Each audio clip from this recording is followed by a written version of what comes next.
Again, I'm Christian Daly from the Daily Torador. You've had quite the impact your freshman year, currently fourth on your team in kills and second in blocks. Is this the freshman season you imagined having, and what could you also see yourself improving on? I by far have a lot of things to improve on. One of them being blocking. I'm actually surprised that I am second in blocking. Um, I would just say like me offensively, like I feel like I can still improve in ways on that too. I'm really proud of how I've played this season. I do think there's still a lot I need to work on, but the season is just better than I expected it to be personally. And then as a team as a whole, we still have a lot to grow on and improve with. So yeah. The last time you guys were at home, or the first time you played a ranked opponent at home, 25 Kansas against Kansas, you guys reverse swept them, and then since then you've been 0-7. Do you feel like maybe playing Houston this week could be a turning point, like a reset point for y'all? For sure. I have a lot of faith in our team. Our practices are harder every day, and I see everyone improving in their skills, and me personally too as well. I do think that playing Houston at home gives us a big advantage just because, it's our home court. We have to defend our home court. And there's a lot at stake for this game. I have a lot of faith in my team. I know we can do it. It's just a matter of us putting our minds to it. So. And obviously you are having such a successful season as a player, but you are still a freshman. Is there anybody on the team that you're kind of looking to as a leader right now to kind of help you stay in the mindset of getting through the rest of the season? I would say our fifth year, Caitlin Dugan. I've looked to her a lot.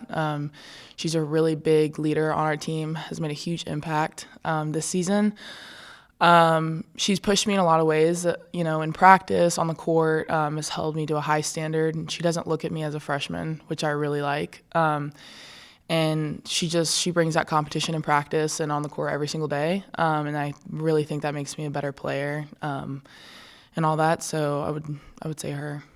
And then when you look at your road struggles this season, is there anything that you maybe accredit that to for yourself and for the team? What do you mean? On the road, is it not being in front of the fans? What is it that's kind of not giving y'all the success that you need? I would say us just working on executing. I think everyone on the team doesn't understand how good we can be and how good we are. I think everyone is a little scared just because this is a big conference. It's a very competitive conference, and we have a young team. And I do think that some of us are, a little bit scared, frightened in certain aspects of the game. But honestly, every single game, I'm noticing a difference between everyone. There's a little bit more confidence every single game. We're all coming closer as a team in practice and, on the court. And so it's just been a big adjustment as a whole. But I think we're getting there every game. So. Kind of did answer that a little bit, but just do you think maybe the consistency of this team can continue to improve as the confidence continues to rise? Absolutely. I really do think that we are a very good team. I see it. I know how all these girls play and the potential that they all have. I think the consistency will get there once the confidence gets there. In practice, I see it a bunch, and then in games, I feel like once the pressure's there, I think sometimes we don't fully finish all the way or execute the way we're supposed to. But I think as the season is going to progress, I think you're going to see a big difference between our team. Just as our confidence gets there, we'll start executing more. So that Iowa State game and then the second BYU game, you were hitting awfully well, getting a lot of blocks. Just kind of what do you think went into those two games specifically that put you in such a good spot? I'm a very competitive person, and I know that those are highly ranked teams. I feel like as games get more competitive, I get more competitive. I do like the pressure. And so playing against ranked teams that I know that we can beat, it gets me really hyped, and it makes me excited. And I feel like there's a different side of me that comes out when we play ranked teams, just because just because they're ranked doesn't mean that they can't be beaten. Especially number 9 BYU, I never even really thought of them as a ranked team when we played them. Just because every team is beatable, every team has weaknesses, and playing the first BYU game, I didn't have a great hitting percentage. I didn't do well the first game. And then going in the second game, I set goals for myself individually and as a team. We made goals, and I wanted to hit them. Me being the competitive person I am, I set that individual goal for myself, and so, yeah. Does that kind of carry over into this one? It feels like every week you guys are playing ranked teams in the Big 12. Yes. Being in the Big 12, it's a huge conference. Pretty much half of the teams in the conference are ranked. But honestly, I feel like that has helped all of us kind of figure out things about our own game for ourselves.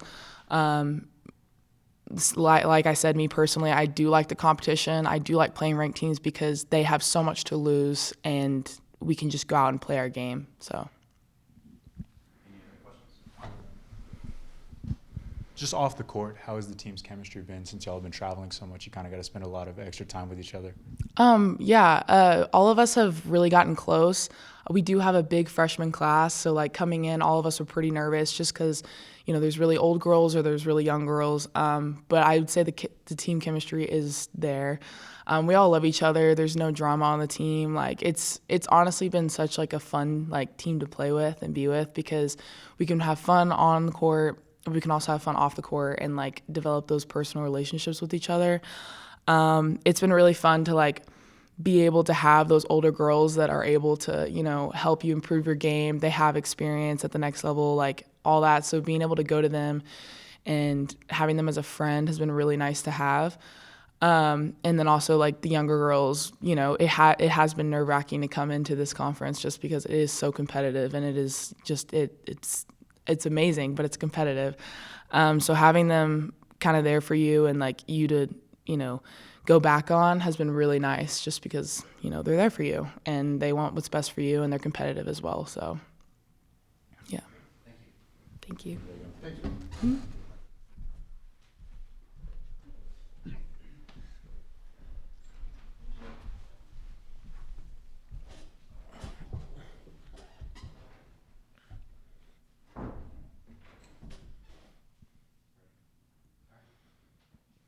Coach, I asked Reagan this, just wondering what maybe the issues have been on the road, if there's something that's going on off the court or on the court that just hasn't led to the success on the road this season. No, I don't think so. It really is quality of competition. It's just doing it in somebody else's gym with their crowd, on you.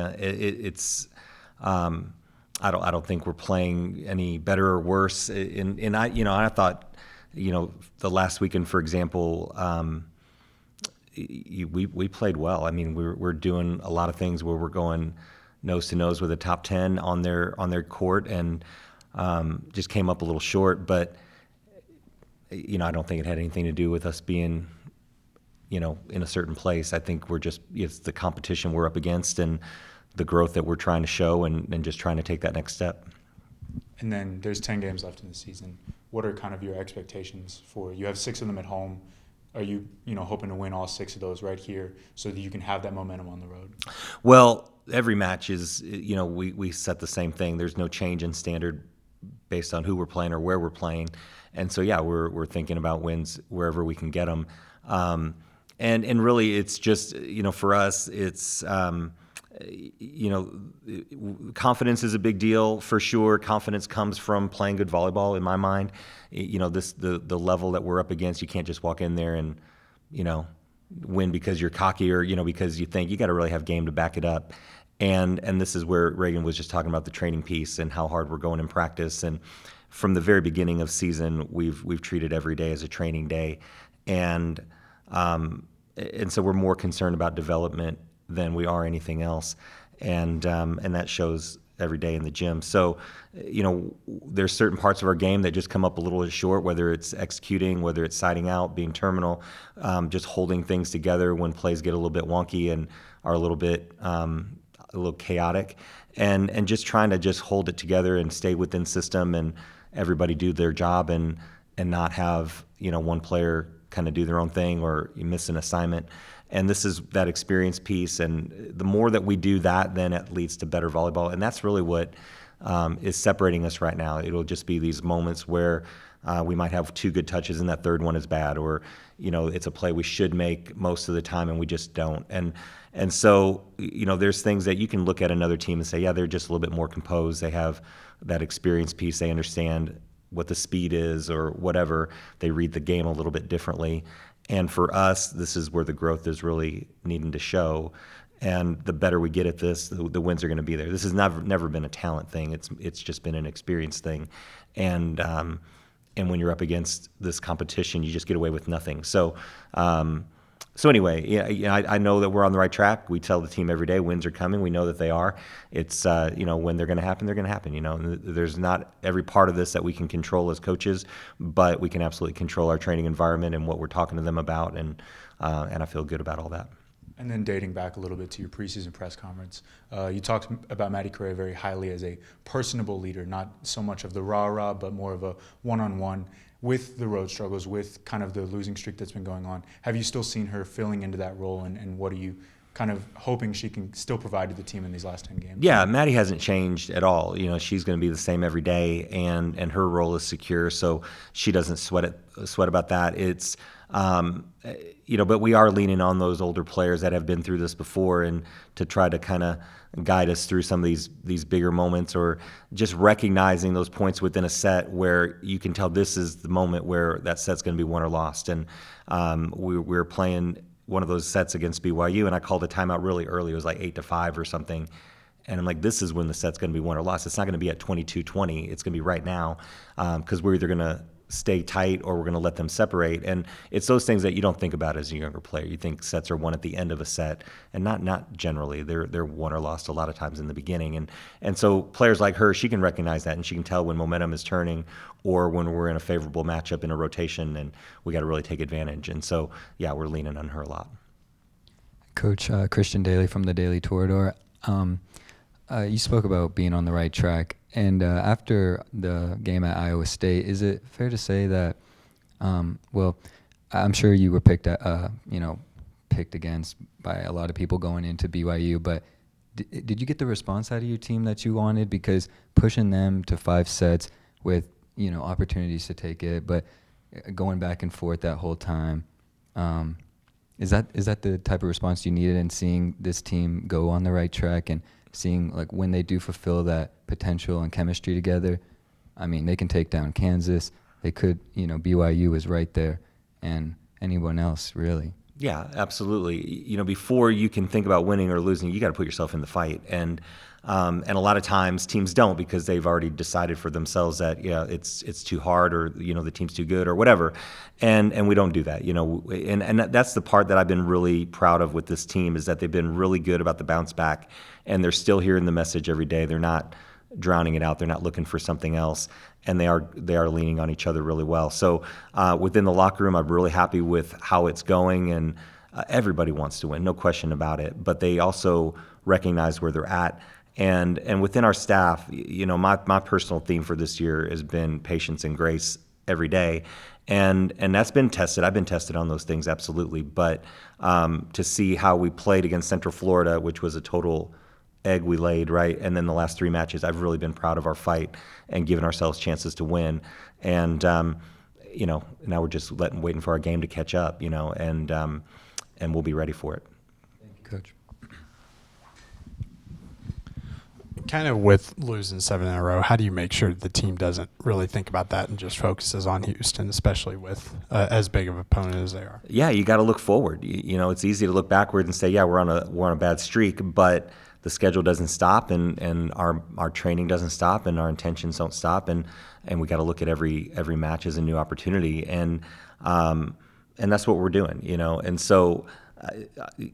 And I'm the same way. I refuse to look backward, and we may have missed an opportunity. We may have thought we could have got something that we didn't, but we put it in the bank and we use it for the next time. So you got to be pretty hard-headed a lot of times with these kind of things. Otherwise, you get really caught up in it. And to their credit, we just haven't. And so we're looking at Houston, and great team, and they know what they're all about, and we get them at home, and we're going to go out there and put it up against them, you know.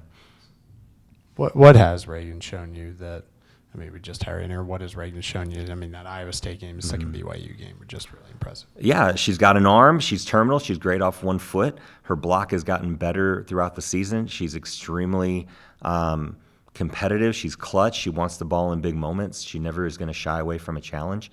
And she doesn't play like a freshman. She carries herself with a lot of maturity, and you can push her and coach her hard when you need to. And she's still open to growth every day. And you know, she's real about where she's failing and where she's succeeding. And, you know, there's a lot about her that I'm a big fan of. And I know you talked about this when Reagan Cooper came here, but, you know, not a lot of people were here last year. They're here this year, new coaching staff, all that. But for the ones that are here and for yourself, what is it going to be like having Kenneth Sauer back here?